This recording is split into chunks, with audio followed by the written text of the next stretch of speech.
ఇద్దరి మీద వీళ్ళు ఎఫ్ఐఆర్ రిజిస్టర్ చేశారు. కోర్టును తప్పుదోవ పట్టించారు అని వంశీని సత్యవర్ధన్ మీద వీళ్ళు తప్పుడు కేసు వీళ్ళు బనాయించారు.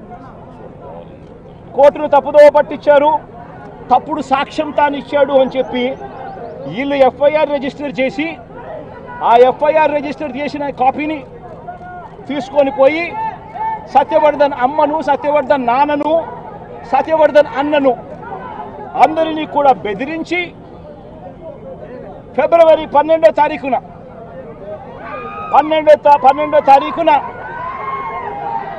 సత్యవర్ధన్ అన్న దగ్గర నుంచి ఒక తప్పుడు కేసు వాళ్ళ అన్నతో పెట్టించారు. ఏమని పెట్టించారు?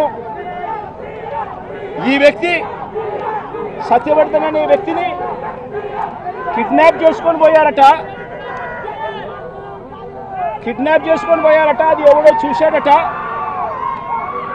ఆ మనిషి దగ్గర 20,000 రూపాయలు, సత్యవర్ధన్ అనే వ్యక్తి దగ్గర 20,000 డబ్బు ఉంటే ఆ డబ్బులు కూడా లాక్కున్నారట. లాక్కొని కిడ్నాప్ చేసుకొని పోయారట అని తప్పుడు కేసు. కనీసం సత్యవర్ధన్ అనే వ్యక్తితో మాట్లాడకుండా ఫిబ్రవరి 12వ తారీఖునే కేసు రిజిస్టర్ చేసి ఫిబ్రవరి 13వ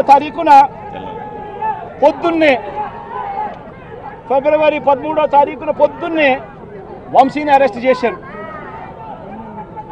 సత్యవర్ధన్ దగ్గర నుంచి స్టేట్మెంట్లు తీసుకునింది 13వ తేదీ సాయంత్రం, 13వ తేదీ రాత్రి, 13వ తేదీ సాయంత్రం.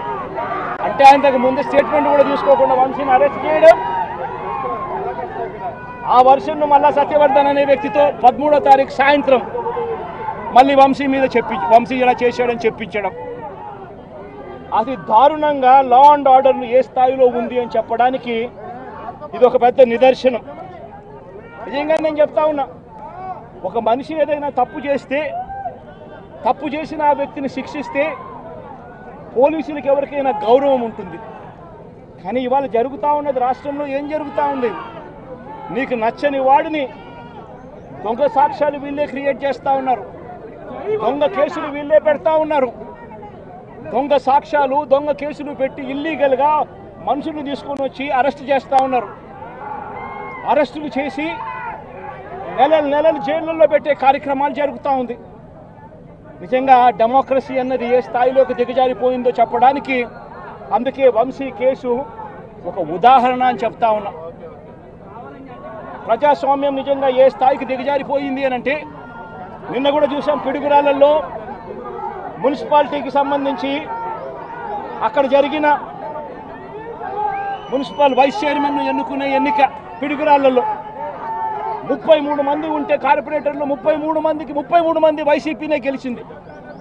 మరి తెలుగుదేశం పార్టీ కార్పొరేటర్ కనీసం ఒక్కడు కూడా లేకపోతే తెలుగుదేశం పార్టీ ఏకంగా పిడుగురాళ్ళ వైస్ ప్రెసిడెన్సీ సీటు ఒక్క సభ్యుడు కూడా లేని ఆ సీటును వీళ్ళు సిగ్గు లేకుండా మేమే గెలుచుకున్నాము అని చెప్పుకుంటా ఉన్నారు అని అంటే, నిజంగా పోలీసులు అనే వాళ్ళు చంద్రబాబు నాయుడు గారి హయాంలో ఏ స్థాయికి దిగజారిపోయి ప్రజాస్వామ్యాన్ని కూనీ చేస్తూ ఉన్నారని చెప్పడానికి నిదర్శనం. తిరుపతిలో 49 సీట్లకు 48 సీట్లు వైసీపీ గెలిచింది. తెలుగుదేశం పార్టీ గెలిచింది కేవలం ఒకే ఒక్క స్థానం.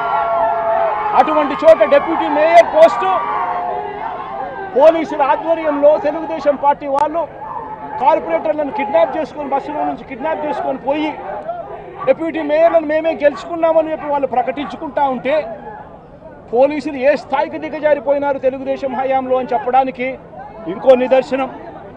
తుని నియోజకవర్గంలో 30 కార్పొరేటర్ల స్థానాలు 30కి 30 వైసీపీ గెలిచింది. తెలుగుదేశం పార్టీకి కనీసం ఒక్క అభ్యర్థి కూడా లేడు. మళ్ళీ అలాంటి చోట ఎన్నికలు జరిగితే, అలాంటి చోట వైస్ ప్రెసిడెన్సీని వైస్ని ఎన్నుకునే వైస్ చైర్మన్ ఎన్నుకునే ఎన్నిక జరిగితే వైసీపీకి ఎలాగో వైసీపీ వాళ్ళను దౌర్జన్యం చేసి తీసుకునే పరిస్థితి లేకపోయేసరికి తెలుగుదేశం పార్టీ వాళ్ళు ఎన్నికనే పోస్ట్ పోన్ చేశారు. అంటే వీళ్ళకి అనుకూలమైన వాతావరణం వచ్చేదాకా ఎన్నికలు జరపరు. కోర్టు పర్యవేక్షణలో ఉన్న కేసులకు సంబంధించిన పరిస్థితులు ఇవి. పాలకొండలో కూడా అంతే. వైసీపీకి అందులో 17 ఉంటే తెలుగుదేశం పార్టీకి కేవలం 3. మళ్ళీ అక్కడ వైస్ ప్రెసిడెన్సీ అన్నది వైసీపీకి రావాలన్నా తెలుగుదేశం పార్టీకి రావాలన్నా, కానీ వీళ్ళకి అనుకూలత వచ్చేదాకా పోస్ట్పోన్మెంట్లు. ఇలా ప్రతి సందర్భంలోనూ కూడా డెమోక్రసీని కూని చేస్తూ ఉన్నారు. పోలీసులను వీళ్ళు ఇష్టానుసారంగా వాడుకుంటా ఉన్నారు.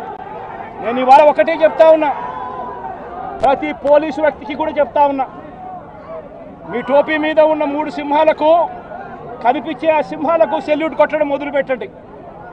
తెలుగుదేశం పార్టీ నాయకులకు సెల్యూట్ కొట్టడం మొదలుపెట్టి వీళ్ళు చెప్పినట్టుగా చేయడం మొదలుపెట్టి అన్యాయాలు చేయడం మొదలు పెడితే మాత్రం ఎల్లకాలము తెలుగుదేశం పార్టీ ప్రభుత్వమే ఉండదు అని చెప్పి ఇవాళ ప్రతి అధికారికి కూడా నేను తెలియజేస్తా ఉన్నా.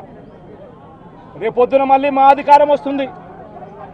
వచ్చినప్పుడు అన్యాయం చేసిన వీళ్ళందరినీ, వీళ్ళ అధికారులందరినీ, అన్యాయం చేసిన ఈ నాయకులందరినీ కూడా బట్టలు కూడా తీసి నిలబెడతామని చెప్పి కూడా ఈ సందర్భంగా తెలియజేస్తా ఉన్నాను. ఎవడిని వదిలిపెట్టేది ఉండదు. ఇదే వంశీని అరెస్ట్ చేసేటప్పుడు సిఐ అన్నాడట, నేను 1.5 సంవత్సరంలో రిటైర్ అయిపోతాను అని చెప్పి. రిటైర్ అయిపోయినా కూడా సప్త సముద్రాల అవతల ఉన్నా కూడా మొత్తం అందరినీ కూడా పిలిపిస్తామని చెప్పి కూడా ఈ సందర్భంగా చెప్తా ఉన్నా. చట్టం ముందు నిలబడేట్టుగా చేస్తాం, బట్టలు ఊడదీస్తాం, న్యాయం జరిగేట్టుగా చేస్తాం అని ప్రతి ఒక్కరికి కూడా తెలియజేస్తా ఉన్నాం. ఈ మాదిరిగా అన్యాయం చేయడం మొదలు పెడితే మాత్రం ఖచ్చితంగా ప్రజలు, దేవుడు ఇద్దరు కూడా వీళ్ళను శిక్షించే కార్యక్రమం ఖచ్చితంగా జరుగుతుందని చెప్పి సందర్భంగా మరొక్కసారి వీళ్ళందరికీ కూడా చెప్తా ఉన్నాం. అన్యాయంలో భాగస్వాములు కావద్దండి. మీ టోపీ మీద ఉన్న సింహాలను గౌరవించండి, వాటికి సెల్యూట్ కొట్టండి, మీ వ్యక్తిత్వాన్ని కాపాడుకోండి అని చెప్పి ఈ ప్రతి అధికారికి కూడా ఈ సందర్భంగా తెలియజేస్తా ఉన్నాం. సెలెక్టివ్గా కొంతమంది లీడర్స్ని టార్గెట్ చేసి అరెస్ట్ చేస్తూ ఉన్నారు. దాన్ని ఎట్లా చూస్తారు? మన పేర్ని కానీ ఇవాళ వంశీ, ఇటీవల కొంతమంది అరెస్ట్, నంది సురేష్, ఇట్లా దాన్ని ఎలా చూడాలి?